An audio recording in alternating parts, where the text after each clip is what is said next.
at debate.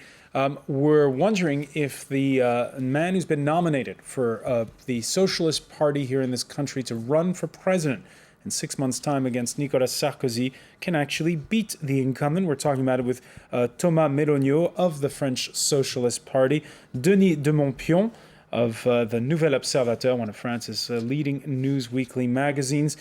From London, Labour Member of Parliament Denis McShane, and Mark Porter from Republicans Abroad. We talked about François Hollande painting himself as Mr. Ordinary in this campaign. His mother got a head start in that department, it seems, if you hear an interview she granted to French television back in 2003. He used to say something that always made us laugh. When I grow up, I'll be president. We didn't believe that at all and still don't. Still don't. That was back in 2003. Maybe she believes it now. Anyone can grow up to be president. It's something that they say in America. It's not something you often hear here in France. Well, strangely enough, when Sarkozy was a candidate, the story, said that when he was young, he pretended that one day he would be president of France, and he is. And I don't know about de Gaulle or Mitterrand, but and Chirac, but it's true that with the new generation of politicians, they've always dreamt of being a leader of the state. We mentioned in the first part about how François Hollande saying it was a long, hard slog for him to make that run for president, something that he'd been preparing for years. We knew that Hollande was serious about running for president when he shed an impressive number of kilos. We can perhaps show you the images of before and after. There you see on the left, François Hollande before, now after. He's shed quite a few there. Denis McShane, does slimming really help if you're running for the highest office in the land? I have to say I've been very impressed with the way François has slimmed down. I always thought he was just a little bit on the tubby side, can I put it like that? But he's found that strength of will to go out and run, eat less, drink less, swim more, and he looks fighting fit. But image-wise, why is it so important to lose weight? I think he just wanted to change himself. He'd been the comfortable person that everybody likes. Very nice guy, very easy to talk to, no side, as we say in English. And he went away, perhaps, I wonder if he did have a hint that Dominique Strauss-Kahn was going to implode. And he prepared himself almost monastically for what was going to be a very long, tough triathlon type of campaign. And yes, he looks tough and fit, and the old, rather flabby François, great fun. I expect now he wouldn't really have a glass of wine with me anymore. Sounds like less fun. He sent himself up. I mean, that is a huge difference. I'm not sure the size of people's very important. I don't want to be sizist, though Mr. Sarkozy is quite short. But Hollande makes jokes about himself. He's a human being. He can just, in a very British kind of Northern European way, mock himself gently. He's not as pompous and self-important as, frankly, some previous French leaders have been. Okay, I wonder who that's directed against. Thomas Meloniot, let me ask you, François Hollande. It's been some awkward moments over the past 5 years, seeing as the mother of his 4 children ran for president in 2007, Ségolène Royal.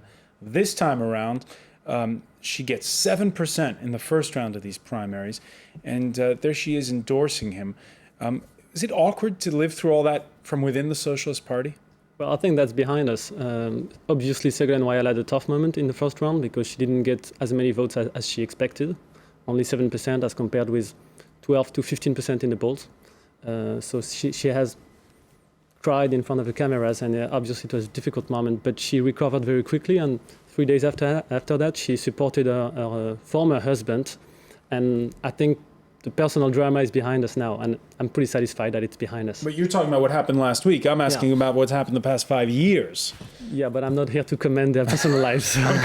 What else are you going to say? I mean, that's the party line, right? And we saw that happen with Hillary and Obama back in 2008, is you get in line with the party if you want to win. So party discipline is extremely important. You have to get everyone behind you. You have to rally. You have to make those considerations. Who's going to be in your cabinet? Who's going to be the ministers and those things? So there's rewards that, of course, he can give out if everybody does get in line. She even brought her support before Hollande was chosen, between the two rounds. So she took some risk at the time. Anyway, you said at the beginning that he was unknown, fairly unknown anyway, up to Sunday or the primary. Oh, he was known as Ségolène Royal's partner. Exactly, and he became very famous, in fact, the night of the election in 2007 when she said that he had to leave the home because he was obviously betraying her with another woman, and that's how he seriously became famous. And then people started, paparazzi started chasing him to have photo with his new girlfriend and all that stuff, and This is a really French story, right? no, but that's how it happened, really. I mean, Yes, well, that's what makes it a great French story, is that really is what happened. Right? I think he was more famous than that before. He had won tons of elections before. 20 regions out of 22 in the 2004 elections. He was the head of the list of the Socialist Party in the European elections. So I think he was more than just Ségolène Royal, former husband. All right, really. we can listen to Ségolène Royal and what she had to say on Sunday evening, right after that vote, when she spoke from the Socialist Party headquarters. The Socialists can be very proud of organising these primaries in such a successful way.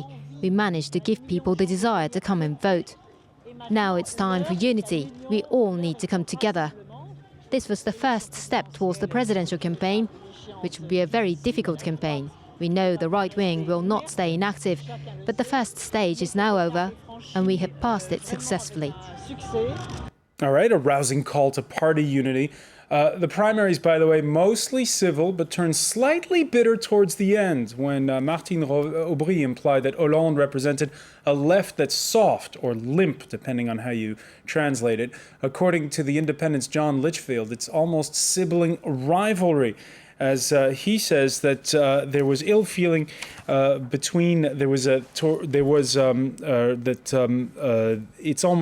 Aubry lost a brother to leukemia in 1982. And she reportedly brooded over the close relationship between Hollande and her father, the former European Commission president, Jacques Delors. Litchfield writing, some people, including Monsieur Hollande, used the expression spiritual son to describe their relationship. Senior Socialist Party figures say the ill feeling began at that time. She came to believe that even if unintentionally, Monsieur Hollande had substituted for her brother in her father's affection. Sibling rivalry can be poisonous in politics, as the British Labour Party knows. Dennis McShane, when you look at the rivalry, for instance, between Ed Miliband and his more moderate brother David, does it make politics, well, a bit uncomfortable and a bit clannish and clubby to people who are on the outside? Not really, no more so than John Fitzgerald Kennedy and Bobby and then Kennedy. There are some political families we know that. It is interesting. I mean, France has moved on so fast. I was in Paris in 1981 when François Mitterrand was elected. I wrote the first biography of him in English. And my God, I didn't know he was running a parallel family across the river, protected by the French state. All the journalists knowing about it, but keeping mum. I mean, bravo, honest French journalism. And now we've got Mr. Sarkozy with his third marriage in his late 50s, having a child. I think the first president to have a child while in office with Carla Bruni is very, very beautiful, and we all love seeing her in England. You've got François Hollande, separates after a long relationship, but there are no scandals, there's nothing nasty, it's the end of a relationship. Ségolène Royal had her moment 5 years ago. I was very keen about her when she ran to become candidate, but I have to say, as candidate, she didn't really know what to do with it. I'm afraid in politics, you just get one chance, and if you blow it, that's it. Well, not necessarily in France, though, right? I mean, you get many chances, and it keeps coming up. And this is what's kind of interesting here is that we keep seeing the same people coming up and up. And as you pointed out, even Sarkozy was the mayor 22 years ago and has been in politics all of his career. Dennis McShane, we know that you mentioned it in the first part here, Denis, that Mitterrand was third time around that he's elected. Chirac, same thing. It seems as though in France you get a lot of chances. It's true. I mean, I think that's as it was. I expect things are moving on. I mean, in America, if the president doesn't get it, that's it. He's ditched like a used Kleenex. Here we have a little bit more respect for the profession of politics. And François Hollande is 57 years old, for heaven's sake. I mean, he's not a David Cameron or Tony Blair when they were elected. He's got a lot of experience behind him. And it will again be, I mean, the image makers will be thinking about this. But I think there's something bigger happening. I mean, we've had 30 years of a certain kind of economic era, call it neoliberal, call it globalization, whatever you like. It's come to an end with the crash, with the huge unemployment and euro crisis problems we have. Everybody wants a new political, economic, social system and a new leader to define that. I think Mr. Sarkozy's problem is he represents the 30 years.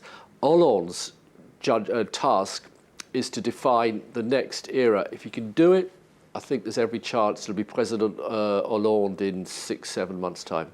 Denis de Montpion, a lot of people have made the opposite argument on this very program, saying that because we're in a time of economic crisis, what people want is someone who's a strong leader figure. And Nicolas Sarkozy has a reputation of being a strong leader, at least abroad, and that will play in his favor when push comes to shove.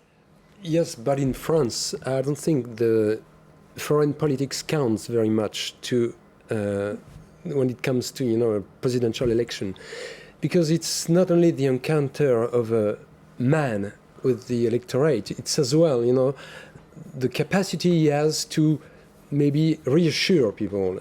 And for the past 4 or 5 years now, French people have been very I don't know what to say, shocked by the way that Sarkozy did things. Then, when you realize that today he's undoing what he did 4 years ago because he realizes that he had no vision whatsoever.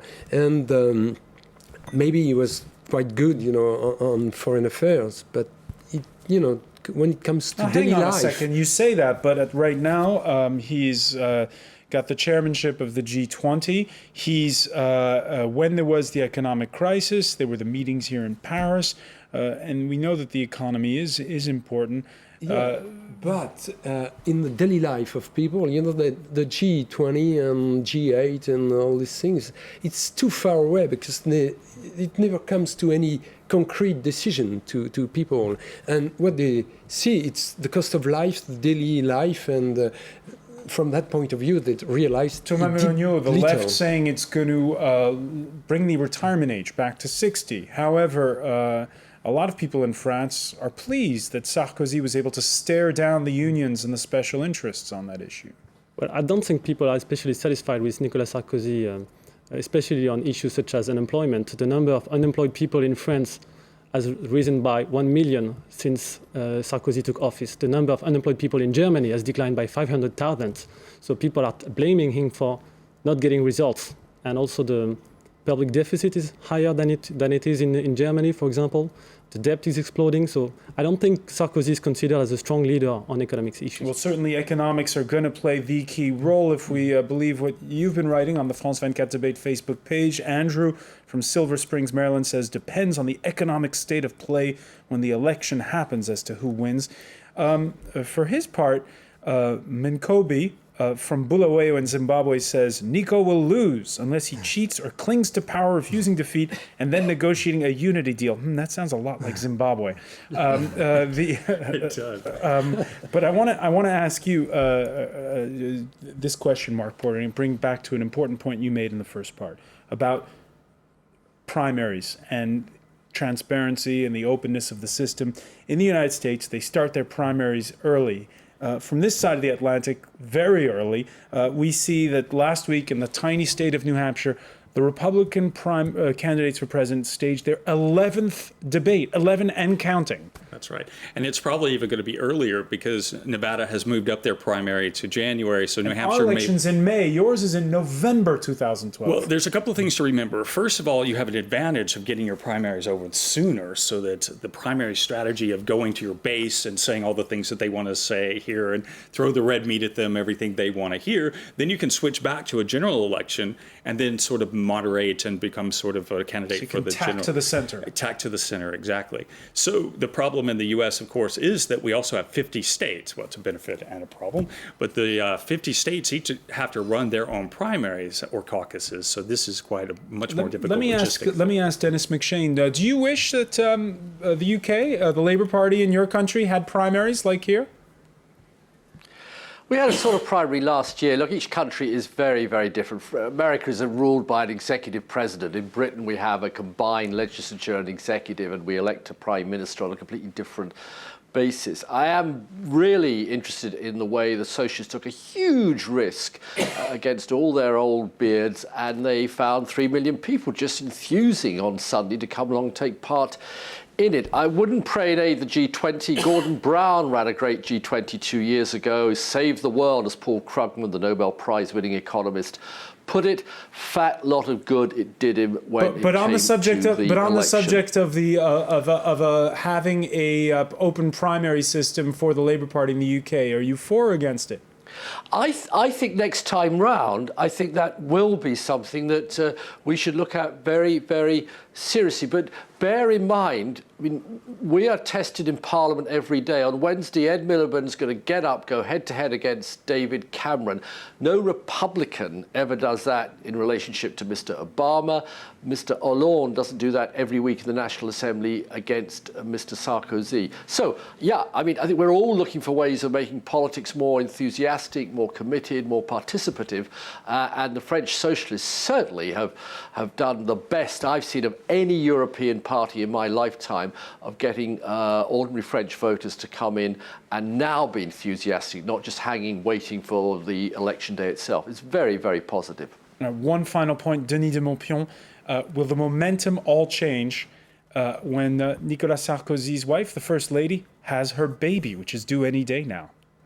I don't think it will make any difference because none whatsoever. No, because we are really much accustomed to Sarkozy's private life, and I think people get tired of it, after a while, because what they want is a change for their life and not for Sarkozy's one. And I think, and beside, Carla Bruni has never had, the success in the heart of French people that Cecilia, his former wife, had before. But this might be an entry for her. She has an opportunity now to turn this around. No, and we have seen in polls that when you do have something like a baby, that people do have, even if it's a small bump in the polls, it does create something. I think it's up to her how she uses it in order to build on. All right, it seems like we've primed the pump for another debate, but I want to thank you, Mark Porter. I want to thank Denis de Montpion, Thomas Molyneux for joining us, and I want to thank Dennis McShane for being with us from London here in the France 24 debate. I want to thank you for being with us. Stay with us. Coming up next, it's time for Business, hosted by Marcus Carlson.